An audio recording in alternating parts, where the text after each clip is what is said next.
Communicating with spiritual beings. Welcome to this Earth Sanctuary podcast, where we explore the peace, healing, and the sacredness of nature. I'm your host, Chuck Pettis, founder and creator of Earth Sanctuary, a peaceful and magical sculpture garden, nature reserve, and retreat center on Whidbey Island, Washington. In this episode, I share my stories and spiritual practices for communicating with spiritual beings. Let's begin. Most religions and spiritual traditions recognize and communicate with different types of spiritual beings, such as God, Jesus, angels, saints, Buddhas, deities, Devas, and so forth. Here is a brief, simplified overview of how these beings are recognized and communicated with in different religions. Angels. In Christianity, angels are messengers of God and serve various roles including protection, guidance, and delivering God's messages.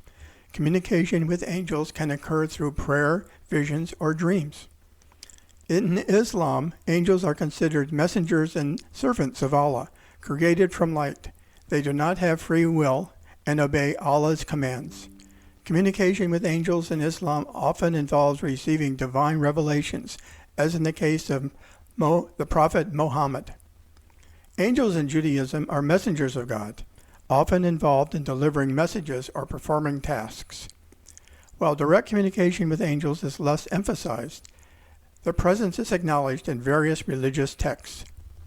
Saints. In Christianity, especially Catholicism and Eastern Orthodoxy, saints are individuals recognized for their holiness and virtuous lives. Catholics and Orthodox Christians may pray to saints to intercede with God on their behalf. Although not called saints in the same sense as Christianity, Hinduism reveres holy men and women, such as sadhus, gurus, and rishis, who are believed to have attained a high level of spiritualization and can intercede for others.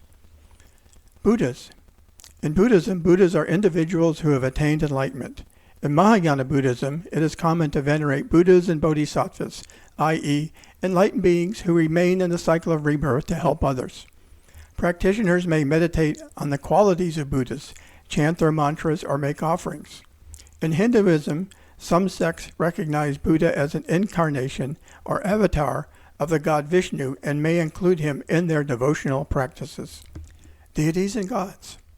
Buddhism recognizes deities such as Buddhas and Bodhisattvas, for example, Amitabha, Medicine Buddha, Chenrezig, Manjushri, Tara, Vajrayogini, and others. Hinduism recognizes a vast pantheon of deities, each representing different aspects of the divine. Worship practices include prayer, rituals, offerings, and meditation. Major deities include Vishnu, Shiva, and Devi, the goddess, among many others. Shinto. The traditional religion of Japan involves the worship of kami, which are spirits associated with natural phenomena, ancestors, and sacred places. Communication with kami is conducted through rituals, offerings, and prayers. Ancient Greek and Roman religions. These ancient polytheist religions involved worshiping a pantheon of gods and goddesses. Rituals, sacrifices, and prayers were common means of communicating with these deities. Various indigenous religions, New Age spirituality, and nature-based spiritual cultures around the world have their own pantheons of gods, spirits, devas, and ancestors. Communication with these beings often involves rituals, ceremonies, and offerings. In summary, angels are recognized in Christianity, Islam, and Judaism. Saints are venerated in Christianity, especially Catholicism and Eastern Orthodoxy, and analogous figures in Hinduism. Buddhas and Bodhisattvas are central to Buddhism and recognized in certain Hindu traditions. Deities and gods are worshipped in Buddhism, Hinduism, Shinto, ancient Greek and Roman religions, various indigenous religions, New Age spirituality, and nature-based spiritual cultures.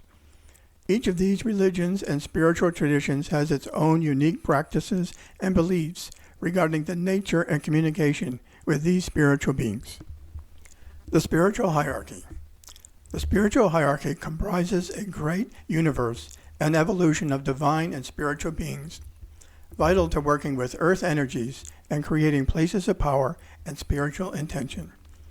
All spiritual beings, regardless of religion, want to help us with our spiritual development. I encourage you to learn about the spiritual beings of your spiritual path, faith, or religion. Communicating and getting guidance from spiritual beings is helpful when working in nature and creating places of spiritual power, whether a garden, sacred space, or a church. The guidance and blessings of the spiritual hierarchy help us do the right thing at the right place at the right time. I've developed and built a spiritual relationship with 3 spiritual hierarchies. 1. Devas and the spiritual beings of nature. 2. Buddhas, Bodhisattvas, and Buddhist deities. 3. Creators, grandmothers, and grandfathers of Native American culture. The Devas. The word Deva means shining one. Devas are spiritual, non-physical beings of light, the architects and engineers of nature, and agents of cosmic law and manifestation. I first became familiar with Devas and the spiritual beings of nature at the Foundation of Light in Ithaca, New York in the 1970s. At the time, the Foundation of Light was a spiritual center for meditation and healing, and invited healers and spiritual teachers to come give lectures and offer workshops. One such teacher was Dorothy McLean. Dorothy McLean was one of the 3 founders of the Findhorn Foundation, a spiritual community in northeast Scotland. She was best known for her contacts with the consciousness of nature she called Devas, embodiments of creative intelligence. Guidance from these beings and their effect on the Findhorn Garden was a major element in the fame and growth of the Findhorn community. To learn more about Dorothy and her work with Devas, I recommend the book To Hear the Angels Sing, an Odyssey of Co-Creation with the Devic Kingdoms. In the mid-1970s, Dorothy gave a workshop at the Foundation of Light on how to communicate with Devas. I attended the workshop and was moved and inspired to connect with Devas. I communicate with Devas and the landscape angel regularly at Earth Sanctuary. When I dowsed the Seattle ley line map, I began my dowsing session by connecting with the Seattle Deva who guided and protected me. To manifest places of spiritual power, I recommend communicating with and cooperating with the landscape angel and the spiritual hierarchy. The first ley line power center at Earth Sanctuary was where the dolmen is located today. I found the power center by dowsing the Earth Sanctuary property. Not long after that, I visited England and the Ava Berrystone Circle. Nearby is the West Kennet Long Barrow, one of the largest, most impressive, and most accessible Neolithic chamber mounds in Britain. As I was walking up the hill to the West Kennet Long Barrow, the landscape angel contacted me and said, "Don't worry about finding other power centers at Earth Sanctuary. We will provide the ley line power centers and ley lines. Your job is to create sacred spaces." Today, thanks to the landscape angel, Earth Sanctuary's sacred spaces are located over ley line power centers, and ley lines connect and network all the sacred spaces. When you visit each of the sacred spaces at Earth Sanctuary, close your eyes and feel your sensations. Each sacred space seems to have a different feeling based on the experiences of those who have been there before you. When I visit Earth Sanctuary, I regularly connect with the landscape angel to ask her advice and to thank her for her blessings. In my mind's eye, I visualize the Earth Sanctuary landscape angel as a white, luminous, glimmering spiritual being, 15 to 20 feet tall, manifested in front of me about 6 to 8 feet off the ground. Perhaps you can feel her presence as well when you visit Earth Sanctuary. How to contact and communicate with Devas and the landscape angel. Contacting and communicating with Devas is a holy act and one deserving of respect. It is best to learn Deva communication from a person who has experienced this realm. Unfortunately, at this time, there are few teachers and few books with practical instructions. With that in mind, I believe it may be beneficial to outline my spiritual practice for communicating with Devas. 1. Meditate, clear your mind, and ideate that you are doing this practice for the benefit of all beings. Deva contact is a meditation in which one concentrates on the Deva with whom communication is desired. Since Devas are on a different spiritual level than we are, we must first attune to our inner divine self to reach the required vibration level. Use meditation as a vehicle to go into your higher self and to become one with your wholeness. Visualize and invoke the blessings and help of the landscape angel, your spiritual teachers, and the spiritual beings of your spiritual path or religion. For example, Chenrezig, the Bodhisattva of loving kindness and compassion. The most important guidelines here are to follow your inner soul's guidance, be sensitive to your conscience, and discriminate between right and wrong. 2. Say a prayer of purification, cleansing, and protection. You can use one of these prayers of protection or make up one of your own. You might start by saying, "May I and all the people near me who might be affected by this activity be protected from any harm or consequences of this action." Alternatively, you might like to use the following, which is based on a traditional Christian prayer of protection. In the name, through the power, and by the word of the Supreme Consciousness, the living Christ, the Buddhas, build a wall of light and protection around me, my loved ones, my home, my affairs, and any mode of transportation I may use. I give thanks for this protection. Amen. Next, I focus my concentration. As I breathe in, I silently say a mantra or a prayer, and I focus all of my concentration on a brilliant point of light, pure spiritual consciousness. Then, as I breathe out, silently saying my mantra, I expand that point of light outward, forming a sphere of spiritual light. I continue this breathing process until a dome of light surrounds and protects the space where I am working. As you work through this process, you may want to visualize deities of protection all around you. Please be aware that if it doesn't feel right for you, for any reason, to contact a deva in a specific situation, or even to contact devas in general, don't do it. 3. Ask using a pendulum, can I make deva contact? This is the first of 2 checkpoint questions. Are you qualified and are you able to contact devas at this time? If the indication is no, respect this answer. It is for your own good and protection. This is no time or place to prove anything. 4. Ask using a pendulum, may I make deva contact? Is it appropriate and right for you to contact devas at this time? If the indication is no, do not proceed. 5. Close your eyes. Think of and visualize the deva you wish to contact. When you think of devas, they are with you. Imagine what the deva would look like if you could see it as a being. For example, to contact a flower deva, think of the different colors, shapes, and images, smells, and feelings that you associate with that flower. Your focused concentration is like a spiritual lighthouse to the deva you are seeking. I've been asked the question, how do you know who you're communicating with? One of the reasons to systematically follow this process is to be very safe about who you are communicating with. This is not some trivial psychic game. This is a serious spiritual practice. If you are a meditator and have diligently followed the above steps, you should be communicating with the deva you seek. You can confirm this with your pendulum. For example, you may ask your highest self through the pendulum, is this the pine tree deva? A deva can communicate and be sensed in several ways, as a spiritual presence, as a mental image, or even a smell. In almost all cases, communication is telepathic and is manifested as messages, thoughts, feelings, or images.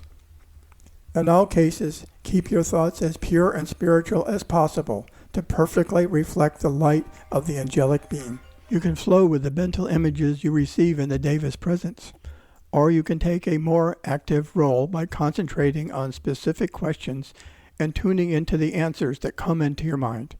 Feel free to make quick notes occasionally so you can refer to them later. This is a fluid world of symbols, archetypes, and consciousness. By the power of your concentration, you have reached a level of oneness that transcends the separateness of our bodies. You are now in the last frontier, the frontier of consciousness, an inner universe much vaster than our physical universe. It is a very personal place because you are all alone, a unit of consciousness in a deep sea of cosmic consciousness. Go slowly and carefully. Be responsible. Take care. 6. Treat the deva with respect, love, and cordiality. Devas are divine beings. They respond accordingly to your vibration. Love is the keynote to which the entire spiritual hierarchy responds most strongly. When you feel the presence of the deva near you, send out waves of love and kindness to it. Imagine the deva is as dear to you as your child, spouse, or parent, and show your love and respect for it through your thoughts and heart feelings. Those of us who are making some of the first Deva contacts in modern times should see Deva communication as a special responsibility. We should act as ambassadors for all those who will follow, and act as though we are guests in a special place, always on our best behavior. By honoring the divinity of the Deva, we recognize divinity in the physical flower or another manifest thing. We see the world as beautiful, divine, and wonderful. In summary, this process is a very powerful spiritual practice. I recommend adapting it as summarized below and using it whenever you douse as well. 1. Meditate, clear your mind, and ideate that you are doing this practice for the benefit of all beings. 2. Say a prayer of cleansing, purification, and protection. 3. Ask, can I do this? 4. Ask, may I do this? 5. Visualize the Deva you wish to contact and listen and communicate with an attitude of loving kindness. 6. Treat the Deva with respect, love, and cordiality. 7. End by giving thanks. Some helpful hints. Deva communication is an inner experience, so it is different for each of us. Because it is experiential, it is difficult to precisely explain how to communicate with Devas and what happens. It is not a vicarious experience. Deva contact is a very holy act, so never lose sight of this. You may find it helpful to use one Deva who you can contact easily as an intermediary to contact other Devas.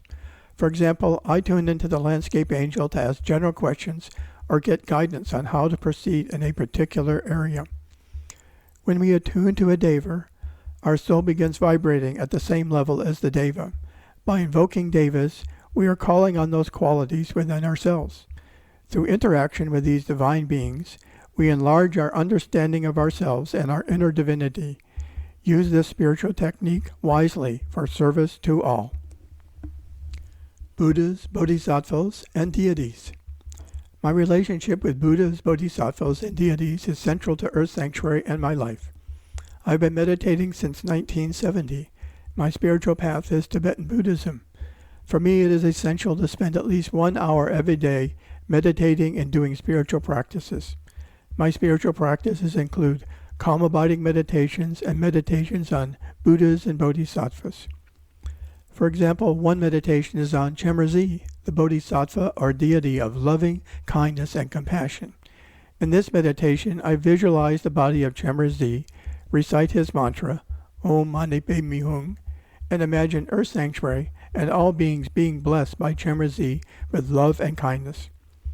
I generally walk the trails of Earth Sanctuary daily.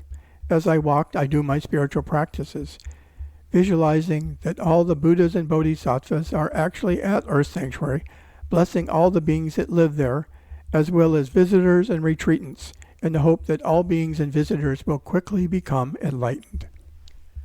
Creator, grandmothers, and grandfathers of Native American culture. The third spiritual hierarchy I would like to mention is the creator, grandmothers, and grandfathers of Native American culture. Native American leaders brought their spiritual culture to Earth Sanctuary. I feel very blessed to have 2 Native American medicine wheels at Earth Sanctuary. The medicine wheel, one of the most powerful and cherished symbols of Native American belief, is an ancient place of prayer sacred to Native Americans. It symbolizes the totality of existence. The medicine wheel at Earth Sanctuary is a place for prayer and contemplation, like a portal. It is a sacred space designed to amplify the power of prayers and connect you with all the grandmothers, grandfathers, Mother Earth, the moon, the sun, the sky, and the Creator, in the eternal circle of life. The medicine wheel was created by Clawoosh, an elder and shaman of the Nutchanup tribe of Vancouver Islands. Prayer flags holding tobacco around the medicine wheel are renewed annually with a Native American blessing and consecration ceremony. During the 2022 blessing ceremony, as I sat outside the medicine wheel, I could feel hundreds of grandfathers, grandmothers, and spiritual beings coming to witness and add their power and prayers to the ceremony. This is a blessed and powerful sacred space. When you visit the medicine wheel, know that grandmothers, grandfathers, and the Creator are there with you, blessing and adding their power and wisdom to your prayers.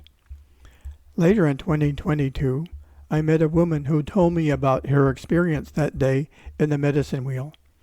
As she was doing her prayers around the four-colored wheel in the center of the space, she became aware of her own grandmother and grandfather.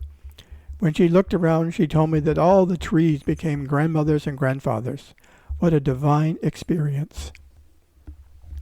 In this podcast, I've discussed the importance of spiritual beings and their role in helping create places of spiritual power and a sacred ecology. Regardless of your spiritual path or religion, I encourage you to develop and grow a relationship with spiritual beings. This can start just by feeling the blessings of the spiritual beings of your culture and sending them love and appreciation. This is easily done in a garden of flowers, vegetables, and fruits. My hope is that all visitors of Earth Sanctuary will experience the blessings of the spiritual hierarchy, and most importantly, benefit spiritually from their visit and share their blessings with others.